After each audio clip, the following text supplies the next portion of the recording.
पञ्जरशुकीम् उपनिषदुध्यानकेलिकलकण्ठीम् आगमविपिनमयूरीम् आर्यामन्तर्विभावये गौरीम् दयमानदीर्घनयनां देशिकरूपेण दर्शिताभ्युदयां वामकुचनिहितवीणां वरदां सङ्गीतमातृकां वन्दे श्यामळिमसौकुमार्यां सौन्दर्यानन्दसम्पदुन्मेषां तरुणिमकरुणापूरां मदजलकल्लोललोचनां वन्दे नखमुखमुखरितवीणां नादरसास्वाद नवनवोल्लासं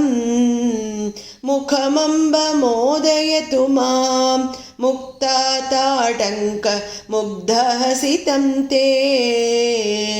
सरिगमपदनिरतां तां वीणासङ्क्रान्त कान्तहस्तां तां शान्तां मृदुलस्वान्तां कुचभरतां तां नमामि शिवकान्ताम् अवटुतटघटितचूली ताडिदताली पलाशताटङ्कां वीणावादनवेला कम्पितशिरसं नमामि मातङ्गीं वीणारवानुषङ्गं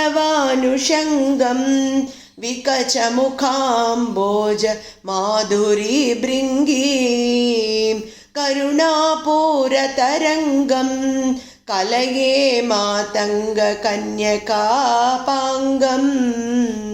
मणिभङ्गमेचकाङ्गीं मातङ्गीं नौमि सिद्धमातङ्गीं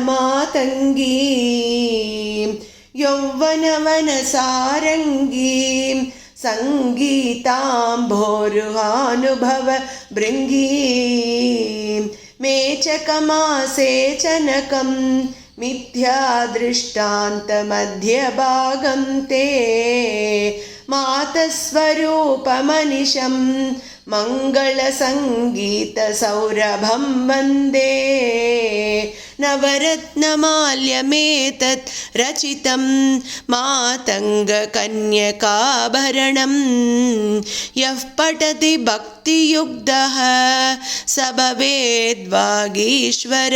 साक्षात् इति श्यामला नवरत्नमालिका स्तोत्रं समाप्तम्।